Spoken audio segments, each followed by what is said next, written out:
Assalamualaikum warahmatullahi wabarakatuh. Hamdan wa syukran lillah, wassalatu wassalamu ala rasulillah, amma ba'd. Kaum muslimin dan muslimat, berjumpa kembali dengan program Ngah-Ngeh, ngaji akhlak sambil ngeteh, ngaji akhlak supaya ngeh atau paham. Kaum muslimin dan muslimat, tema kita kali ini adalah tentang sikap sombong. Sombong barangkali sama Tuhannya dengan peradaban manusia. Iblis dikutuk dan dikeluarkan dari surga juga lantaran sombong. Ia menolak bersujud kepada Nabi Adam alaihi salam, manusia pertama, karena merasa dirinya lebih baik. Allah subhanahu wa ta'ala berfirman, "Hai iblis, apakah yang menghalangimu sujud kepada yang telah kuciptakan dengan kedua tanganku? Apakah kamu menyombongkan diri ataukah kamu merasa termasuk orang-orang yang lebih tinggi?" Iblis berkata, "Aku lebih baik daripadanya, karena engkau ciptakan aku dari api, sedangkan dia engkau ciptakan dari tanah." Quran Surah Shad ayat 75-76. "Ana khairum minhu," saya lebih baik dari dia, kata iblis. Merasa diri kita lebih baik daripada yang lain, itulah sombong. Dan akibat sombong, iblis dikutuk. Allah berfirman, "Maka keluarlah kamu dari surga.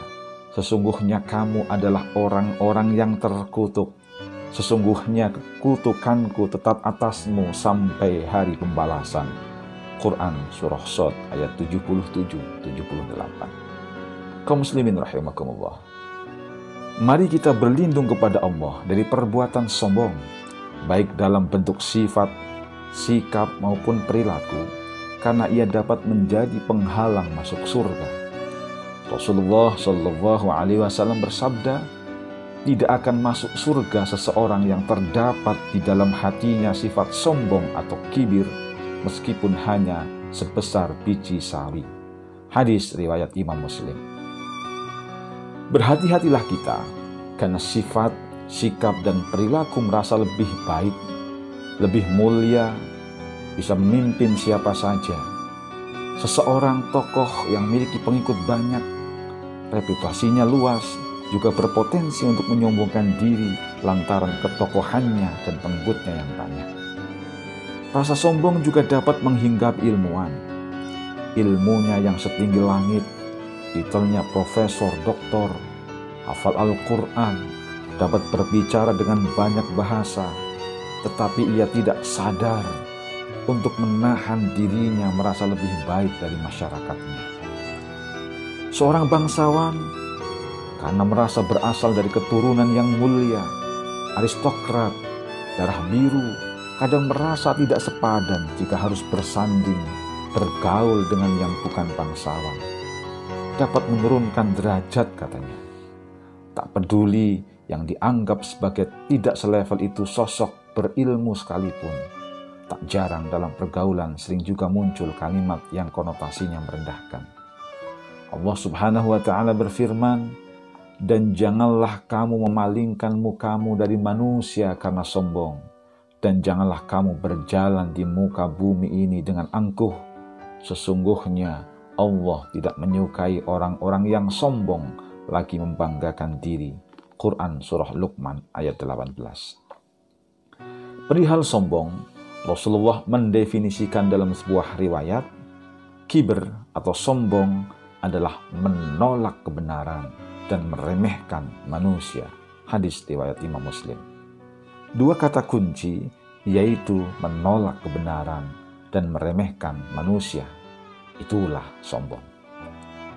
Ketika ada rasa ingin menonjolkan dan membanggakan diri, ketika hati kita keras menerima nasihat terlebih dari yang lebih junior, ketika pendapat kita enggan untuk dibantah, bahkan tidak jarang dipertahankan dengan dalil yang dipaksakan, ketika kita tersinggung tidak diberi ucapan salam terlebih dahulu, ketika kita berharap tempat khusus dalam sebuah majelis, ketika kita tersinggung titel dan jabatan yang dimiliki tidak disebut, maka jangan-jangan virus takabur telah meracuni diri kita. Al-Imam Ghazali mengajari cara mawas diri agar tidak terjebak dalam sikap merasa lebih baik. Ketika kita melihat seseorang yang belum dewasa, kita bisa berkata dalam hati, anak ini belum pernah berbuat maksiat, sedangkan aku tak terbilang dosa yang telah kulakukan.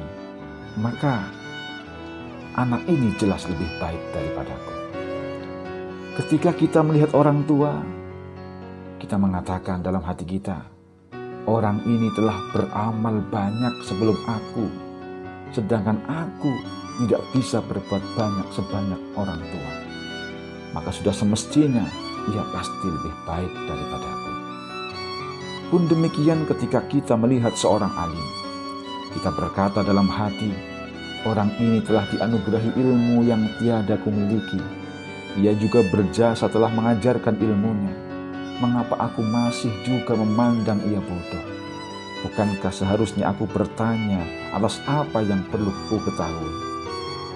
Pun demikian, ketika kita melihat orang bodoh, dalam hati kita mengatakan, orang ini berbuat dosa karena kebodohannya.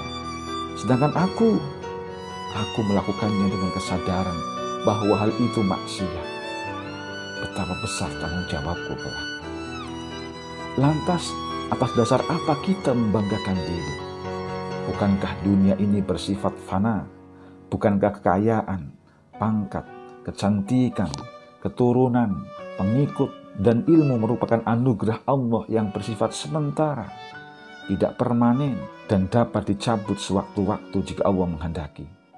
Lagi pula, bukankah yang dilihat oleh Allah adalah ketakwaan seorang hamba, dan bukan kekayaan, pangkat, fisik maupun keturunan? Maka adalah aneh jika kita sebagai anak manusia merasa ana khairum minhu. Inilah gambaran tentang bahayanya sombong. Semoga bermanfaat. Wal afu minkum. Assalamualaikum warahmatullahi wabarakatuh.